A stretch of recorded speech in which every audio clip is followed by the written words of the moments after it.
Salut, c'est Margot Lanuzel. Nous sommes le mercredi 24 août 2022. Bienvenue dans La Loupe, le podcast quotidien de l'Express. Allez, venez, on va écouter l'info de plus près. À ce stade de notre série sur les grandes étapes de l'histoire ukrainienne, vous avez déjà compris que la vision de Vladimir Poutine a du plomb dans l'aile. Pour rappel, cette vision, c'est celle où l'Ukraine aurait été créée par la Russie et n'aurait pas de récit national propre. Or, ce passé ukrainien existe, nous vous le racontons au travers de 4 personnages emblématiques. On a déjà ouvert notre livre d'histoire au chapitre du Moyen-Âge avec le roi Danilo, puis à la fin du XVIIe siècle en vous présentant l'hétman Ivan Mazepa. Après ces 2 portraits, on continue d'avancer sur la frise chronologique. Et si vous avez écouté les 2 premiers épisodes, vous savez qui est avec moi en studio. Bonjour Yaroslav Lebedinsky. Bonjour Margot. Je vous présente à nouveau avant qu'on commence. Vous êtes historien, professeur à l'INALCO, spécialiste de l'Ukraine. Alors si on reprend notre livre d'histoire, je rappelle que vous l'avez préparé spécialement pour nous, il n'est pas en librairie. À quelle page on l'ouvre aujourd'hui ?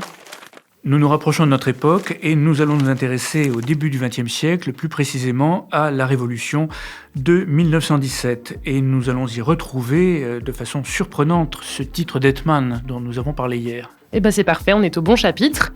Épisode 3, Pavlo Skoropadsky, le nationaliste qu'on n'attendait pas. Nos auditeurs commencent à avoir l'habitude, notre livre d'histoire est ouvert et sur la première page, je vois une photo en noir et blanc de notre personnage du jour, Pavlo Skoropadsky. Est-ce que vous pouvez nous le décrire ? Grand, mince, le cheveu rare avec une petite moustache, en uniforme, l'un de ces uniformes caucasiens qui étaient très populaires à la fin de l'Empire russe et pendant la guerre civile, avec un poignard à la ceinture et la croix de Saint-Georges, l'ordre impérial russe, sur la poitrine. Et je crois savoir que notre personnage du jour a un lien avec Ivan Mazepa, dont on a parlé hier. Oui, car un membre de sa famille, Ivan Skoropadsky, avait été choisi par le tsar Pierre Ier en 1708 en remplacement de Mazepa, qui s'était donc rallié aux Suédois. Et il a été hétman de 1708 à 1722. La famille Skoropadsky était donc d'origine cosaque, elle descendait en fait d'un simple cosaque, elle avait été anoblie, elle était richissime, elle possédait de grandes propriétés en Ukraine et elle était parfaitement intégrée au système impérial russe, tout en conservant une espèce de lien sentimental et culturel avec la petite Russie. Et donc plus d'un siècle plus tard, c'est dans cette famille que naît Pavlo Skoropadsky. Il est né en 1873, il a commencé à 20 ans une carrière militaire qui a été assez brillante, il a servi durant la guerre russo-japonaise, il a ensuite été en 1905 aide de camp de l'empereur Nicolas II. En 1912, il est nommé général et pendant la Première Guerre mondiale, il commande un corps d'armée. On l'a dit dans l'introduction de cet épisode, on va parler de la Révolution russe de 1917. Est-ce que vous pouvez nous faire un petit rappel pour nos auditeurs qui auraient oublié de quoi il s'agit ? Alors c'est une double série d'événements. D'abord, le renversement du système impérial en février-mars 1917 avec l'instauration d'un régime démocratique. Et puis, en octobre-novembre, la prise de pouvoir par les bolcheviks et l'instauration de la dictature léniniste. Et pourquoi cette révolution constitue une étape importante dans l'histoire de Pavlo Skoropadsky ? Parce que c'est à ce moment, alors que se produit parallèlement à la révolution le grand réveil national ukrainien, que Pavlo Skoropadsky découvre le mouvement national ukrainien moderne. Il ne s'agit plus d'une petite Russie nostalgique à la Gogol, c'est l'Ukraine contemporaine.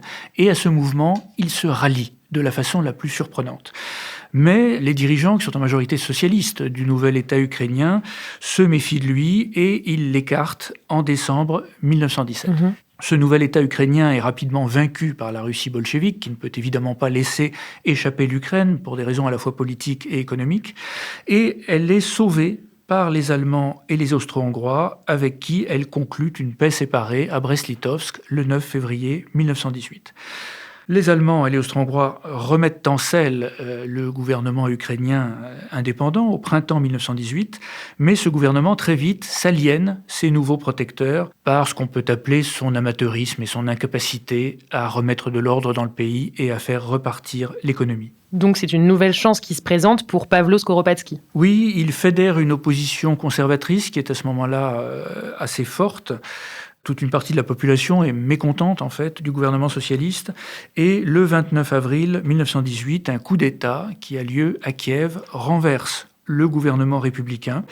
Un congrès des agriculteurs, qui se dit être le représentant de la terre ukrainienne, de ceux qui possèdent la terre ukrainienne, élit Skoropadsky hetman de toute l'Ukraine, donc ressuscite pour lui l'ancien titre cosaque et lui confie temporairement des pouvoirs dictatoriaux.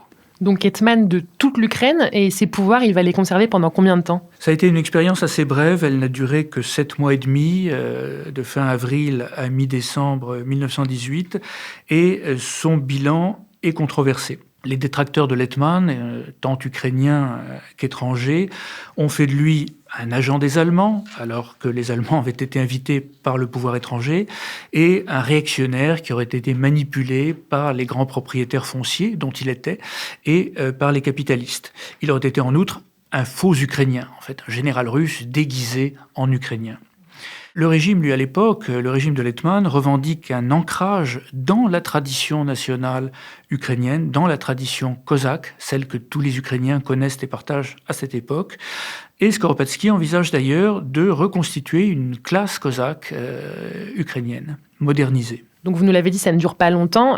Pavlo Skoropadsky est rapidement écarté. Après la capitulation allemande du 11 novembre 1918, la fin de la Première Guerre mondiale, qui le prive donc de son protecteur principal, l'hetman cherche le soutien des vainqueurs de la guerre, des Occidentaux, contre un retour anticipé des bolcheviks. Mais ces Occidentaux, et notamment la France, qui soutient les Russes blancs, exigent de lui une orientation fédéraliste, pan-russe, un accord avec les Russes blancs. Skoropadsky publie le 14 novembre 1918 une déclaration d'intention très floue en ce sens, évoquant une future fédération. Ça ne change rien au statut international de l'État ukrainien, mais cela sert de prétexte à un soulèvement qui était préparé de longue date par l'opposition socialiste. Et après une brève guerre civile d'1 mois et une proclamation de neutralité du côté allemand, l'hetman Skoropadsky doit démissionner et s'exiler le 14 décembre 1918. Il démissionne, mais il parvient à garder une forme d'influence. Alors son départ a ouvert une période de chaos épouvantable en Ukraine qui ne s'est achevée qu'en 1921 avec la victoire des bolcheviks, une période de guerre de tous contre tous, indépendantistes ukrainiens, russes blancs, bolcheviks, polonais, etc. Skoropadsky, lui, s'est exilé en Allemagne où il dirige ce qu'on pourrait appeler l'aile conservatrice du mouvement national ukrainien, l'aile hetmaniste, qui évolue progressivement en exil vers un concept de monarchie parlementaire ukrainienne. Et il meurt en avril 1945, à la fin de la Seconde Guerre mondiale, lors d'un bombardement américain en Bavière. Ainsi s'achève donc l'histoire de cet homme rallié à la cause nationaliste alors que rien ne l'y prédestinait, on l'a bien compris. Et vous allez l'entendre, d'autres vont suivre ce parcours.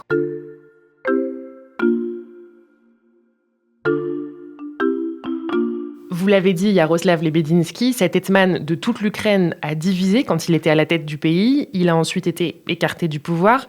Finalement, quelle trace a-t-il laissé dans l'histoire de l'Ukraine ? J'ai évoqué les critiques qui lui ont été adressées.